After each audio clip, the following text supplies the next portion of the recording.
सबसे पहले आप सब की तरफ से और अपनी तरफ से DGPR में अपने भाई और मिनिस्टर हायर एजुकेशन डिपार्टमेंट को दिल की अथाह गहराइयों से वेलकम करती हूँ। इस प्रेस कॉन्फ्रेंस के दो हिस्से हैं।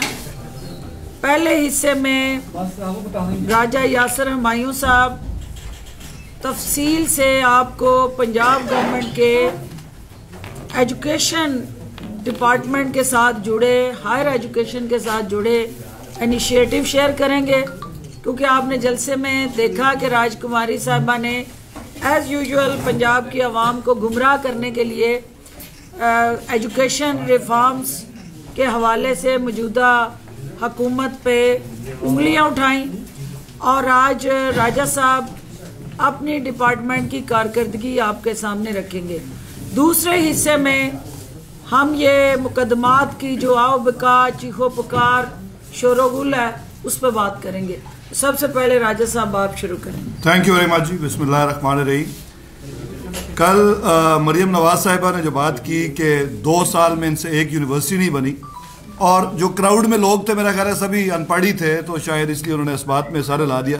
शायद वो अकेडमिया से उनका कोई ताल्लुक होता, कोई स्टूडेंट्स होते, कोई टीचर्स होते, तो उनको पता होता कि इस मुख्तसर अरसे में हमने ना सिर्फ 5 यूनिवर्सिटियाँ ऑलरेडी इस्टेब्लिश कर दी हैं, बल्कि 3 पे काम हो रहा है। और एक चीज़ जो बड़ी ज़रूरी थी उनके लिए समझनी और ज़रूरी है कि यूनिवर्सिटीज़ कोई 3 माह में नहीं बन जाती या 6 माह में नहीं बन जाती।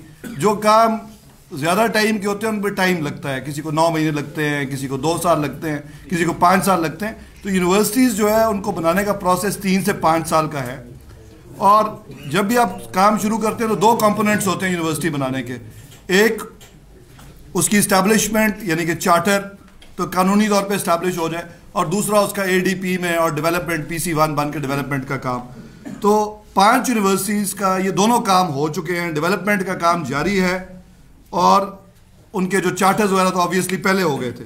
यूनिवर्सिटी ऑफ मियांवाली बनी सबसे पहले, फिर रावलपिंडी विमेन यूनिवर्सिटी, शेख रशीद साहब की ज़ाती दिलचस्पी। यूनिवर्सिटी ऑफ चकवाल जो कि एक बहुत बड़ा प्रोजेक्ट है, और 1 साल में ही उसमें 5000 स्टूडेंट्स का एडमिशन भी हो चुका है। फिर कोसार यूनिवर्सिटी मरी, जो हमारा बड़ा पुराना प्रॉमिस था कि सरकारी इमारात को यूटिलाइज करना है, और हमने पंजाब हाउस को टूरिज़म की डेवलपमेंट के लिए वहाँ पे टूरिज़म डिपार्टमेंट बनाने का फैसला किया। उसका भी चार्टर भी हो चुका है, डेवलपमेंट स्कीम भी जारी है।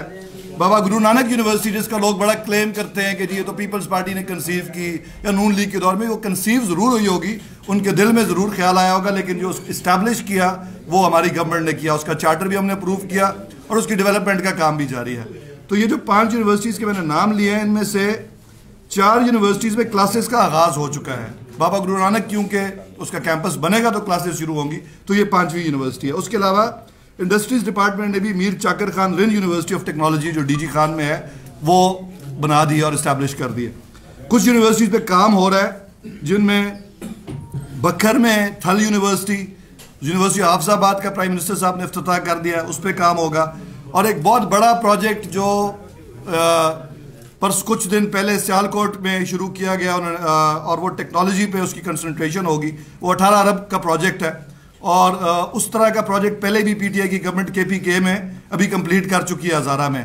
तो इस तरह का तो इनिशिएटिव यहाँ पे मेरा ख्याल है गुज़िश्ता 20 साल में किसी ने नहीं लिया, बल्कि मेरा ख्याल है कि अयूब खान दौर के बाद कोई ऐसी बड़ी यूनिवर्सिटी जो है वो नहीं बनी जिसकी इतनी बड़ी कंसंट्रेशन हो।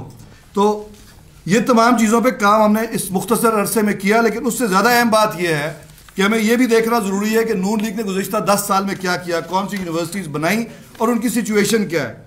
एक लंबी फहरिस्त है यूनिवर्सिटीज़ की, लेकिन अगर आप ये कहें कि जी अरफा करीम टावर के 2 फ्लोर्स पे हमने ITU यूनिवर्सिटी बना दी थी, तो ये कोई यूनिवर्सिटी बनाना नहीं होता। आपके पास 10 साल थे, विताशा फंडिंग थी, आप इंटरनेशनल स्टैंडर्ड्स की आपने कौन सी यूनिवर्सिटियाँ बनाई हैं?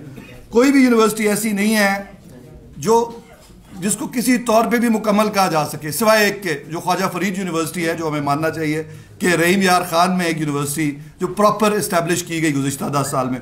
उसके अलावा ये नाम की यूनिवर्सिटीज़ ऐसी हालत में है कि इनके हर किस्म के प्रॉब्लम्स हैं। Government college university Faisalabad, government college women university Sialkot, government college women university Bahawalpur, Nawaz Sharif university of technology, कोई भी आपने देखा होगा कि जिंदा शख्सियत अपने नाम पे यूनिवर्सिटियों के नाम नहीं रखती, लेकिन मियाँ साहब को ये एजाज़ ब्याज से लेकर उन्होंने मियाँ नवाज शरीफ यूनिवर्सिटी अपनी ज़िंदगी में ही बना दी अपने नाम पे। और उसके बाद university of Sahiwal, university of Jhang, ये इतनी एम्ब्रॉयनिक स्टेजेस में छोड़ के गए थे। ये यूनिवर्सिटी ऑफ होम इकोनॉमिक्स कि इनको हम लेके चल रहे हैं। यूनिवर्सिटी ऑफ झंग के मसाइल हमने आके हल करने शुरू किए। अपने आखिरी साल में 2018 में आप यूनिवर्सिटी ऑफ नारोवाल भी अनाउंस कर जाते हैं और फिर कहते हैं कि जी पीटीआई कुछ नहीं कर रही, तो ऑब्वियसली हम ड्यू कोर्स में ही करेंगे ना, उस पर काम हो रहा है। ये इनके प्रोजेक्ट्स रहे हैं और प्रायोरिटीज़ इनकी कुछ और ही नहीं है। कोई एक ऐसी यूनिवर्सिटी का ये दावा नहीं कर सकते जो उन्होंने बनाई हो और जो वर्ल्ड क्लास हो, सिवाय ख्वाजा फरीद के। तो 10 सालों में एक यूनिवर्सिटी, ये इनकी परफॉर्मेंस है मेरे ख्याल में। और बाकी तमाम जो है वो ऐसी स्टेजेस पे हैं कि अगर हम इनिशिएटिव ना लेते, उनको ठीक करने के रास्ते पे ना डालते, तो शायद ये अगले 10 साल भी इनका कुछ ना होता। सबसे बड़ी बात मैं आपको बता देता हूँ कि किसी भी यूनिवर्सिटी इस्टेब्लिश होने के बाद जब तक उसके वाइस चांसलर, रजिस्ट्रार, ट्रेजरर ये पोस्ट पे अपॉइंटमेंट ना हो, फुल प्रोफेसर्स ना हो, तो यूनिवर्सिटी कभी तरक्की नहीं कर सकती। इन्होंने जो यूनिवर्सिटीज़ बनाई उनके स्टैट्यूट्स ही नहीं बनाए। ये आप जो एजुकेशनल रिपोर्टर्स हैं अच्छी तरह जानते हैं कि स्टैट्यूट्स की क्या इंपॉर्टेंस होती है। स्टैट्यूट्स बनते हैं तो इन की पोस्ट के ऊपर हायरिंग होती है। गवर्नर साहब ने और मैंने इसका नोटिस लिया, एक स्पेशल कमेटी बनाई लॉ डिपार्टमेंट और फाइनेंस के साथ मिलके। ये 18 यूनिवर्सिटियों के चार्टर्स हमने गुज़िश्ता 2 माह में, स्टैट्यूट्स जो हैं गुज़िश्ता 2 माह में हमने कंप्लीट किए और तमाम की अब समरीज आगे जा चुकी हैं और अब इन पोस्ट पे हायरिंग होगी जब ये स्टैट्यूट्स बनेंगे। तो मेरा सवाल ये है कि 2008 से ऑनवर्ड्स जिन पे काम नहीं हुआ वो काम भी हम कंप्लीट कर रहे हैं। तो इनको ये पता होना चाहिए कि अल्लाह के फजल से ये मिनिस्ट्री भी ऐसे हाथों में जिनको पता है, गवर्नर साहब का भी इंटरेस्ट है, मेरा भी पर्सनल इंटरेस्ट है कि हम इनको सही ट्रैक पे डाल के जाएं एजुकेशन को। और एजुकेशन को ट्रैक डालने के लिए पैसा और टाइम दोनों की रिक्वायरमेंट होती है। टाइम तो अभी हमें 2 साल मिले हैं और इकोनॉमिक सिचुएशन जो पहले थी आपके सामने थी, अब बेहतरी की तरफ जा रही है। अगर लास्ट ईयर कोविड ना आता तो हमने 28 अरब का एडीपी रखा था। कोविड की वजह से हमें बिल्कुल उसको कट डाउन करके सब कुछ हेल्थ को देना पड़ा, लेकिन अब आने वाले 3 सालों में ये तमाम जो हमने पेपर वर्क कर लिया है, इसके लिए जो फाइनेंस की जरूरत होगी इंशाल्लाह वो भी पूरी होगी। प्राइम मिनिस्टर साहब का भी वादा है, फाइनेंस मिनिस्टर साहब ने भी इस पर वादा किया और सीएम का भी ये है कि अगले 3 सालों में हम तमाम चीज़ों को पूरा करेंगे। तो ये सिर्फ यूनिवर्सिटीज़ की बात ही, बाकी बेताशा सॉफ्ट इनिशिएटिव्स हैं वो, क्योंकि आज के टॉपिक नहीं है वो। लेकिन एक चीज़ जिस पर मैं और बात ज़रूर करना चाहूँगा वो अशक ज़ई साहब की तकरीर है, क्योंकि as a minister of higher education मेरा ये काम है कि मैं तारीखी रिकॉर्ड जो है उसको सीधा रखूँ। गलत बात कोई करे तो उसका जवाब देना बड़ा ज़रूरी है। और मेरा ख्याल है कि हमें ये किसी को डिफेंड करने की ज़रूरत नहीं है कि पंजाब का क्या रोल रहा है तारीख़ में और लाहौर का क्या रोल रहा है। यहाँ के लोग जिंदा दिल भी हैं, खुले दिल के भी हैं। जो भी पंजाब में आता है, पंजाबी कोई लसानियत नहीं है, कोई ये पंजाबी जो पंजाब में आता है वो पंजाबी बन जाता है। यहाँ पे अफगान भी है, यहाँ पे बलोच भी है, यहाँ पे अवान भी है, राजपूत भी है, जट भी है, गुज्जर भी हैं, राई भी हैं, कश्मीरी भी हैं। सबको पंजाब ने खुले दिल से एक्सेप्ट किया। सबको पंजाब वोट भी देता है, उनको खाना भी देता है, फीड भी करता है, क्योंकि ये अल्लाह ताला ने इस सूबे को, इस खित्ते को जो दौलत बख्शी है, यहाँ के लोगों के दिलों में भी मोहब्बत पाई जाती है। ये दाता की नगरी है लाहौर, और खुले दिल से लोगों को यहाँ पे कोई भूखा नहीं मरता अल्लाह के फजल से। और इसलिए जो भी यहाँ पे जिस इलाके से भी है, चाहे वो पत्थरों के इलाके से आए या वो जब लाहौर आता है तो पंजाब में आता है तो उसके दिन बदल जाते हैं और फिर उसमें इंसानियत भी जाग उठती है। तो ये जो इन्होंने अशक ज़ई साहब को मैं बताना चाहता हूँ कि जो ये कोट कर रहे हैं ना कि लाहौरियों ने हिंदुओं का और सिखों का साथ दिया, तो कोई ऐसी बात नहीं है। उस वक्त तो कोई पाकिस्तान कोई नेशन स्टेट नहीं थी, यहाँ पे सिख भी रहते थे, हिंदू भी रहते थे और हमारे अच्छे तल्लुकात होते थे सबके। और जो उन्होंने एग्जाम्पल दी, उस रिकॉर्ड को भी करेक्ट कर दूँ कि शाह शुजा जो थे वो अहमद शाह दुरानी के पोता था शाह शुजा। और शाह शुजा ने जब अंग्रेज़ों की मदद से दोस्त मोहम्मद खान की गवर्नमेंट को टॉपल करने के लिए एक फ़ौज बनाई, एक फ़ौज रेज़ की, उसमें 10,000 अंग्रेज़ थे, उसमें 7,000 जो हैं वो हिंदू और सिख थे, 8,000 मुसलमान भी थे उसमें, जिनमें अफगान डिसेंट के लोग भी थे और पंजाबी डिसेंट के भी थे। तो ये 25,000 की फ़ौज थी जिसको लेके लश्कर कशी वो करना चाहता था अफगानिस्तान पे। और महाराजा रंजीत सिंह ने उनको इजाज़त नहीं दी कि पंजाब की ज़मीन वो यूज़ करें, तो वो सिंध से और KPK जो अब है उससे होते हुए वो गए और वहाँ जाके उन्होंने फिर दोस्त मोहम्मद खान की आर्मी ने उनका मुकाबला नहीं किया और शाह शुजा ने कब्जा कर लिया। तो इसमें लाहौर का क्या रोल है? लोगों को मिसगाइड कर रहे हैं, मुफ्त के गिले कर रहे हैं। गिला अगर बनता है तो वो लाहौर का बनता है और पंजाब का बनता है, क्योंकि 1849 में जो चेलियांवाला की जंग थी, जो सबसे बड़ी डिफीट, शिकस्त जो अंग्रेज़ों को हुई इंडियन सॉइल पे, वो चेलियांवाला में थी। और उसमें पंजाब की फ़ौज लड़ रही थी, उसमें सिख भी थे, मुसलमान भी थे, हिंदू भी थे, और अंग्रेज़ों को तारीखी शिकस्त हुई। उस पर आज भी उसको याद किया जाता है जंग को। उस जंग में अगर मीर दोस्त मोहम्मद सपोर्ट करता तो शायद अंग्रेज़ कभी इस खत्ते में घुस ही ना सकते। मीर दोस्त मोहम्मद खान का एक डूबियस कैरेक्टर था जो अफगानिस्तान का अमीर था उस वक्त, इसलिए तारीखी रिकॉर्ड क्लियर करना ज़रूरी है। अब ज़ाहिर अफगान भी हमारे भाई हैं, पख्तून भी हमारे भाई हैं, और पंजाब हमेशा सबको ओपन आर्म्स के साथ एक्सेप्ट करता है, सबको वोट भी देता है। यहाँ से हर नस्ल का लोग लाहौर से इलेक्ट होके, सिंधी भी जुल्फ़िकार अली भुट्टो साहब भी लाहौर से इलेक्ट हुए हैं, इमरान खान साहब भी लाहौर से इलेक्ट हुए हैं, मियाँ नवाज शरीफ जो कश्मीरी हैं वो भी लाहौर से इलेक्ट होते हैं। तो लाहौर तो बहुत खुले दिल का है, सबको एक्सेप्ट करता है। तो बराए मेहरबानी लाहौर के बारे में बात करने से पहले बड़ा अच्छी तरह सोच लेना चाहिए लोगों को। Thank you very much. जैसे कि आपने तारीख को और उसके औराक को दुरुस्त रखने की स्ट्रेटजी और रेसिपी मेरे भाई ने आपको दी है, इसी तरह मीनार पाकिस्तान के उस जलसे के अंदर होने वाले बयानिए को दुरुस्त रखना भी मेरी जिम्मेदारी है। तो आप सुन रहे हैं कि हमारी आज सुबह से कनीज़े अव्वल जो है वो हुकूमत पे उंगलियां उठा रही हैं। वो बार बार एक ही बात कह रही हैं कि हुकूमत ने जलसे से खौफज़दा हो के उसकी मकबूलियत, जलसे के कामयाब फ्लॉप शो की वजह से हुकूमत ने FIRs दी। देखना ये है कि मीडिया की इंडिपेंडेंट टेक्नोलॉजी बेस्ड दिन भर की मेहनत, रात को ड्रोन्स की मदद के साथ हर चैनल की स्क्रीन पे जलवागर हुई थी। हुकूमत ने किसी चैनल के कैमरे के अंदर लेंस को आगे पीछे नहीं किया हुआ था कि यहाँ बड़े लेंस के साथ फोकस कर लेना और यहाँ माइक्रो के साथ चले जाना।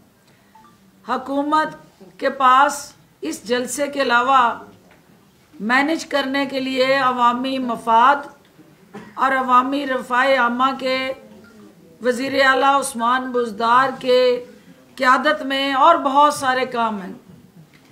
लेकिन हुकूमत ने एक बात बार बार याद दिलाई और मीडिया को गवाह बना के बार बार हमने ये कहा कि हम आपको रोकेंगे नहीं, लेकिन लेकिन लेकिन जिसने कानून की खिलाफ वर्जी की, कानून जो है अपना रास्ता बनाएगा। आपने देखा कि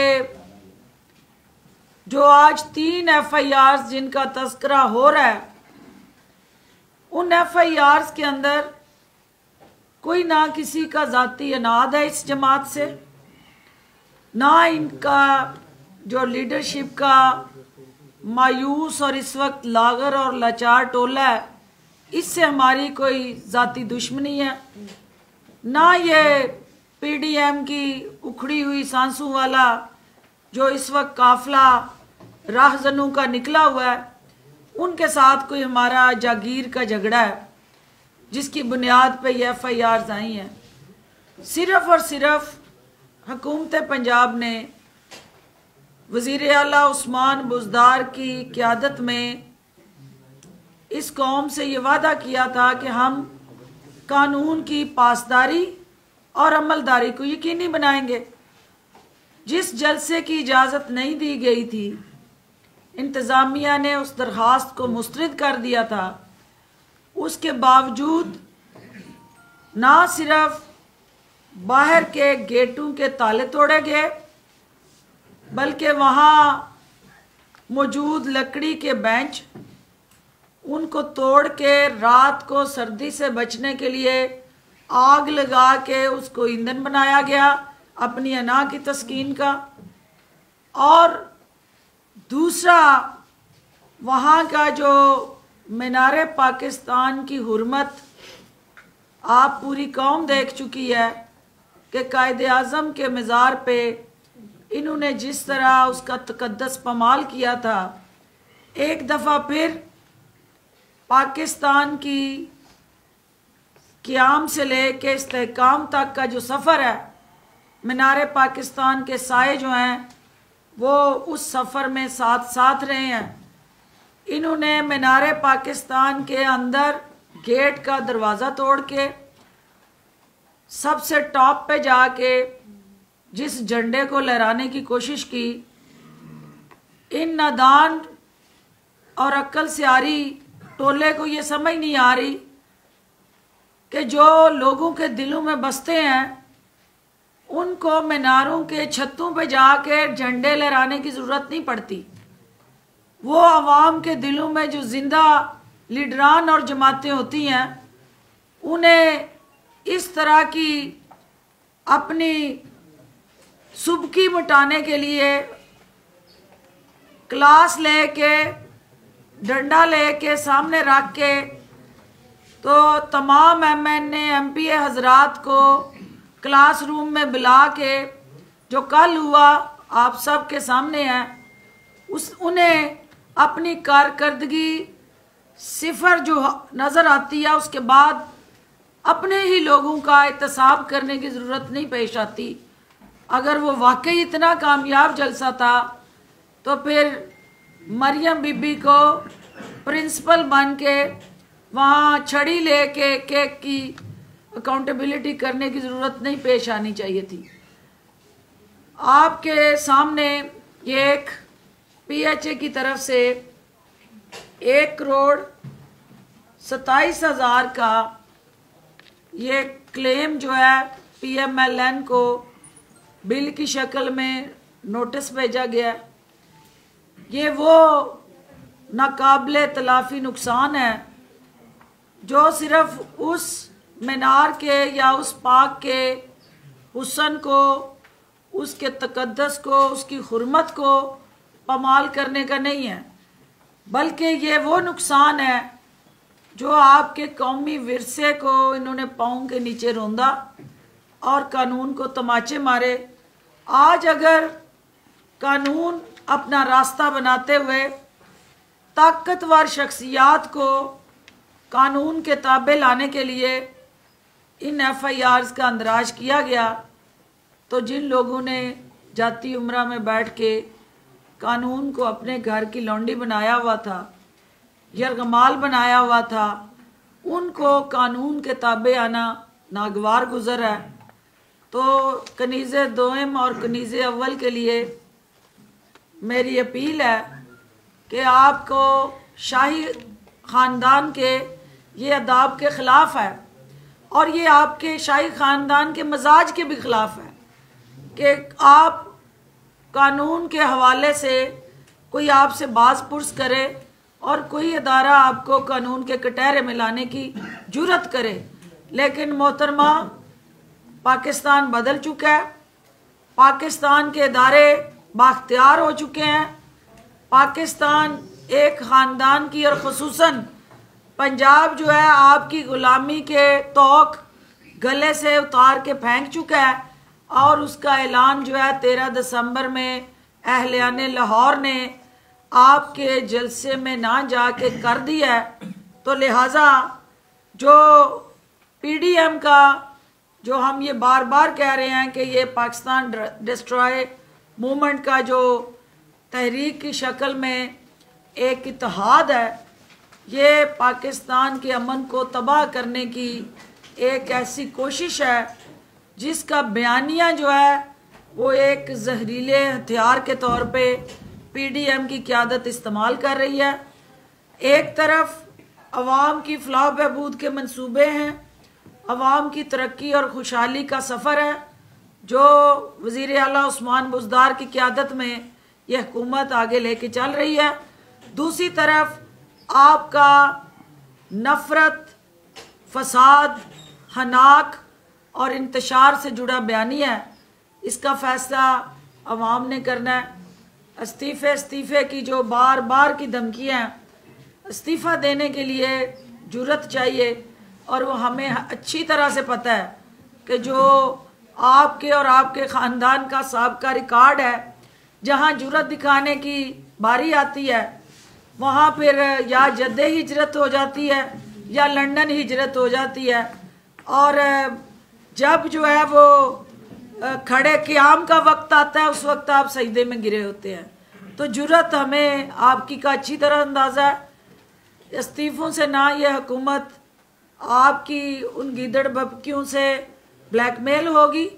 हमारा जो पब्लिक इंटरेस्ट का सफ़र है वो इंशाल्लाह जारी और सारी रह गया। पंजाब को उसकी तमाम बुनियादी जायज़ आइनी और कानूनी हकूक़ के साथ जुड़ी जो जिम्मेदारियाँ हैं वो पंजाब हुकूमत अदा करती रहेगी। आप सबका बहुत डॉक्टर साहबा ये फरमाइएगा कि बिलावल भुट्टो इधर से आप हायर एजुकेशन डिपार्टमेंट पे क्वेश्चन होंगे, फिर सियासत पे क्वेश्चन। अच्छा यासिर साहब ये फरमाइएगा कि लॉ की जो तलबा हैं वो HEC के हवाले से एहतजाज कर रहे हैं कि जो पेपर था आउट ऑफ कोर्स आया है, उस हवाले से क्या आपकी है?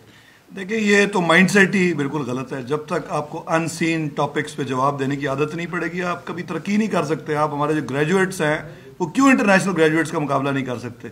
इसलिए नहीं कर सकते कि सबको रटे रटाए सवालों के जवाब देने की आदत है। जब भी कोई बेहतरी की कोशिश की जाती है तो लोग सड़कों पे आ जाते हैं। तो HEC मेरा ख्याल है बिल्कुल ठीक कर रही है। ऑल्दो मेरा कोई HED से HEC फेडरल महकमा है। मरियम नवाज ने इल्ज़ाम लगाया कि इस हुकूमत ने तलबा स्कॉलरशिप्स ख़त्म कर दी, लैपटॉप्स दिए जाते थे वो ख़त्म कर दिए, बलूचिस्तान के तलबा को यूनिवर्सिटियों से निकाल दिया। तो इस साल में आप बता दें कितनी? जी इसका जवाब बिल्कुल ज़रूरी है देना। सबसे पहली तो बलूचिस्तान वाली ज़रूर बात करूँगा क्योंकि मियाँ साहब क्योंकि शोशा के आदी थे तो उन्होंने ऐलान कर दिया कि बलूचिस्तान के स्टूडेंट्स को फ्री तालीम दी जाएगी यूनिवर्सिटीज़ में पंजाब की, और उनके लिए कोई फंडिंग ही मुख्तस नहीं की। गुज़िश्ता कई सालों से उनके ड्यूज़ जो थे वो ओवर ड्यू थे। यूनिवर्सिटीज़ अपने पास से उनको पढ़ा रही थी और पंजाब गवर्नमेंट ने कोई फंडिंग उसके लिए मुख्तस ही नहीं की थी। जब हमारे पास ये बात आई स्पेशली जो कोविड की वजह से यूनिवर्सिटीज़ को बुरान का सामना करना पड़ा तो हमने कहा जी फंडिंग तो है ही कोई नहीं। ADP में फंडिंग रखी जाती है, अब सब लोग जानते हैं, या किसी स्कीम होती है, तो इसका कोई हल करना पड़ेगा। और फिर गवर्नर साहब ने और सरदार उस्मान बुज़दार साहब ने अपनी पर्सनल एफर्ट से ये मसला सॉर्ट आउट किया, ना सिर्फ आज के लिए बल्कि हमेशा के लिए। ये होता है पायदार काम। दूसरी बात आपने स्कॉलरशिप्स की स्कॉलरशिप्स एहसास प्रोग्राम से बड़ा प्रोग्राम मेरा ख्याल है आज तक कोई पाकिस्तान की तारीख में नहीं आया, और ये एक्सपेंड करता जाएगा। आपकी फिजिकल स्पेस पे डिपेंड करता है क्योंकि आप सब जानते हैं कि माली हालात कैसे रहे हैं गुज़िश्ता 2 सालों में। पहले साल तो आप उनके डेट्स ही हम पे कर रहे थे, एक जाली बजट बना के छोड़ गए थे वो जिसमें पैसे थे ही कोई नहीं, और दूसरा साल फिर कोविड की वजह से हमें कुछ क्रंच था फाइनेंशियल। लेकिन उसके बावजूद एक सबसे बड़ा सोशल वेलफेयर प्रोग्राम जो है वो PTI की गवर्नमेंट ने लॉन्च किया है और इंशाल्लाह उसमें पैसे बढ़ते ही चले जाएंगे, कम नहीं होंगे अब इंशाल्लाह। आखिरी बात है लैपटॉप्स की। बड़ा सुपरफिशियल सतही किस्म का एक मंसूबा था, एक पैसे ज़ाया करने की स्कीम थी। जो लैपटॉप्स अभी तक उस पर तहकीकात चल रही हैं कि महंगे लैपटॉप्स जो है ख़रीदे गए जो उनकी एक्चुअल प्राइस थी, और इसकी जगह अगर यूनिवर्सिटीज़ की और कॉलेजेस की लैब्स पे पैसे लगाए जाते तो ये करने वाला काम था। हम यही करेंगे और कर रहे हैं। डॉक्टर साहब ये बताइए कि आपने कहा है कि जो मीनार पाकिस्तान जलसा हुआ उसमें 1,27,00,000 रुपए का उनको जुर्माना कर दिया गया है, तो ऑपोजिशन तो कह रही है वहाँ घास और दरख्तों के अलावा कुछ भी नहीं है, तो कहाँ पे 1,27,00,000 का जुर्माना कर दिया? ये हाफिज साहब बैठे हुए हैं तो जरा डिटेल बताएं वो क्या है उसमें। हाफिज साहब बोलें जी, आप ये ले लें और बोलें, ज़रा बताएं इनको कि ये घास फूस आप एक जमात जो है वो क्या कह रही है? जी मैं हो जाता हूँ, इधर आ जाए, आगे आ जाए सेंटर में। चले एक तो जो PHA ने जो अब तक बात की वो कोई सियासी नहीं थी।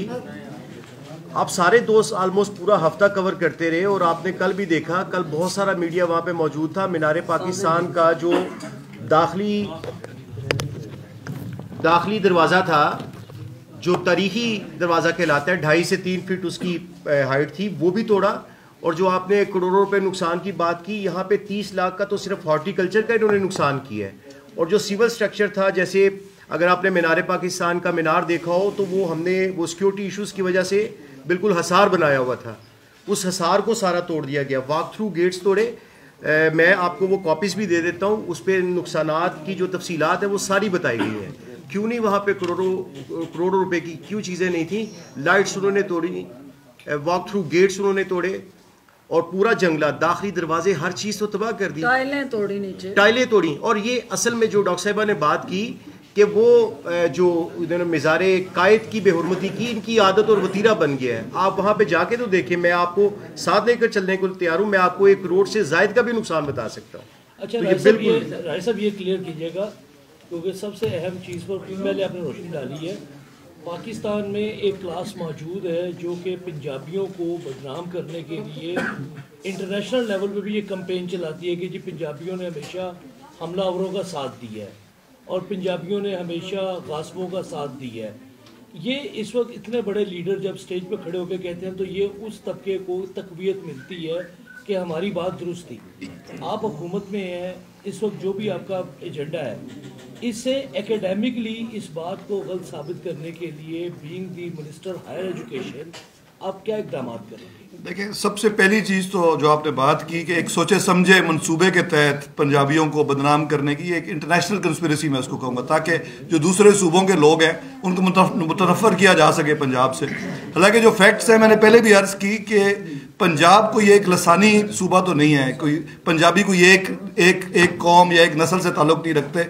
यहाँ पर तो अफ़गान भी रहते हैं, बलोच भी रहते हैं, सब रहते हैं, जो जट भी रहते हैं, जो पंजाब के इंडिजिनस बहुत पुराने लोग, तो सब लोग मिलजुल के यहाँ पे रहते हैं। जो पंजाब में आता है कि ये एक मेल्टिंग पॉट है, जिस तरह अमेरिका में सारी दुनिया से इमिग्रेट करके लोग आते हैं ना, इसी तरह पंजाब क्योंकि एक अमीर खित्ता था, जब हिंदुस्तान मुत्तहदा भी था तो सोने की चिड़िया वो इसलिए था कि पंजाब से जो सोना उगलने वाली ज़मीनें थी वो पंजाब में थी। अभी भी पूरे इंडिया को फीड करता है ईस्ट पंजाब।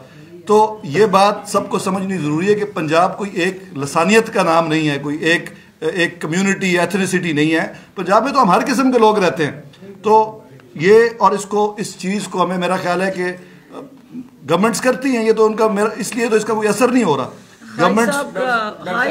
इसमें ख्वाजा साहब की बात को आगे बढ़ाते हुए देखिए, आप ये समझें कि ये कौन लोग हैं जो ये जहर उगल रहे हैं, जिन्होंने वफाक को कभी कबूल किया ही नहीं, और पंजाब वफाक की एक अहम तरीन इकाई है और बड़ा भाई होते हुए हमेशा पंजाब ने दूसरी इकाइयों को सीने से लगाया और पंजाब ने हमेशा कुर्बानी दी है।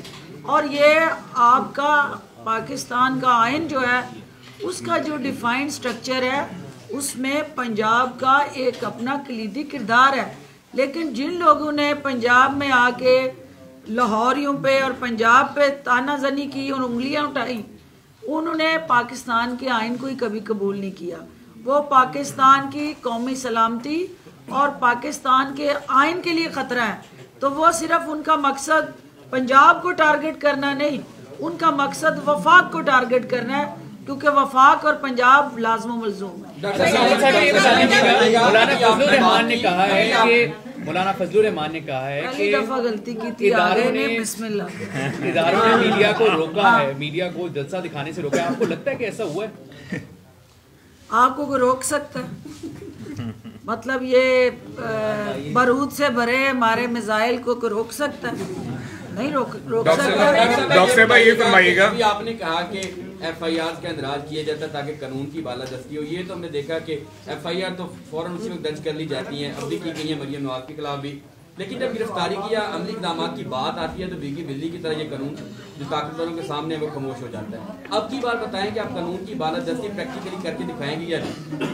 देखिए, ये सारी दफात जो है ना, उनके बचने का वाहिद तरीका अदालतें हैं, और हर मुल्ज़म को हक हासिल होता है कि वो अदालत से जाके रिलीफ ले।